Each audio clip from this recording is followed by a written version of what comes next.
I acquired my cross-cultural skills by being in countries all around the world. I lived in Bombay, India.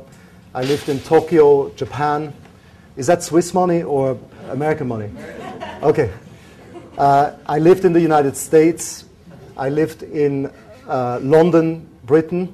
And I made so many mistakes in those different locations due to, as the ambassador said, due to misunderstandings, due to misjudging the culture, that I can now teach other people not to make mistakes. For Churchill is that you will be a leader that rises above the fray and you will see the big picture of vision and strategy. But I would argue that that is no longer the case. That if you rise as a leader and you are not somebody who can listen very well, you will miss vital intelligence from the bottom of the organization. Let me give an example.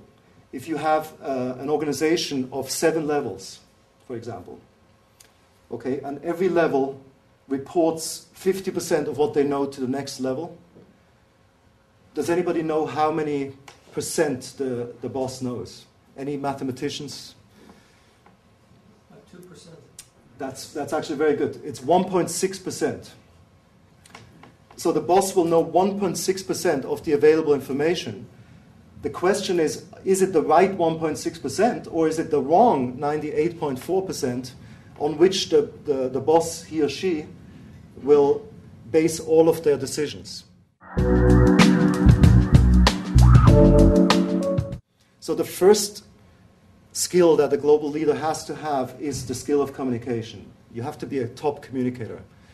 What happens when you don't have that is what we saw on 9/11, for example. I think we have heard about the rivalry between the FBI and the CIA, and they just did not communicate with each other.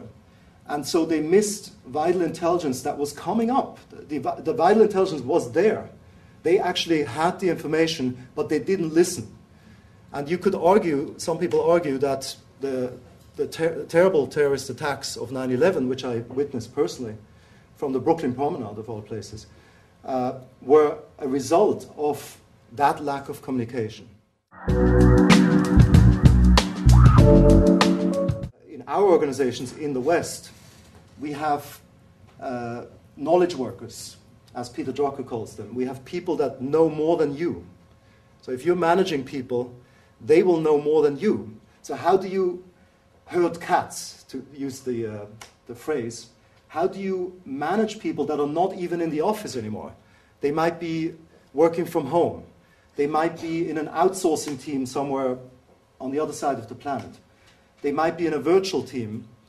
And how do you keep them loyal? And I assert the only way to keep them loyal is to pull for the best in them, to pull for excellence in them, and to give them coaching and empowerment so that they can be the leaders that they can be.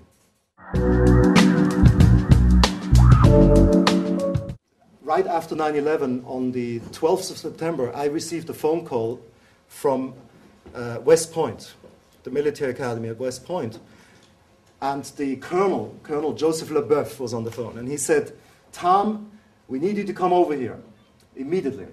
The top brass has decided that we need to have not just competent soldiers, not just people who fight well across the world, but competent diplomats.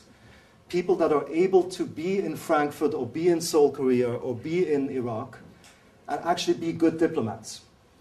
So I had to help West Point in designing a leadership curriculum that was globalized.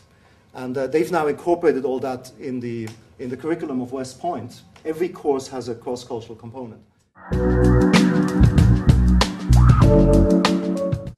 When Electrolux, the fridge company and vacuum cleaner company, when they launched their vacuum cleaner in the United States, they had this great slogan that said, "Nothing sucks like Electrolux." And they were wondering, why does nobody want to buy this vacuum cleaner? It's such a great cleaner. We got this great slogan. And it just did not work. And they found out a little bit later. So there are countless examples like that. But unfortunately, the reality, as Raymond was saying earlier, is much more serious and much more costly usually.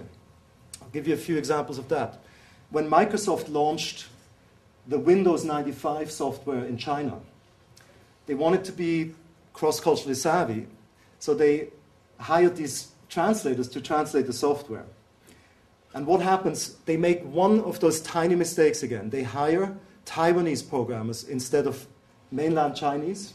Little mistake. So a tiny mistake of hiring the wrong people led to a complete disaster, a strategic blunder in a market of 1.3 billion people, where now Linux is ruling and Windows is really, trying to get back in.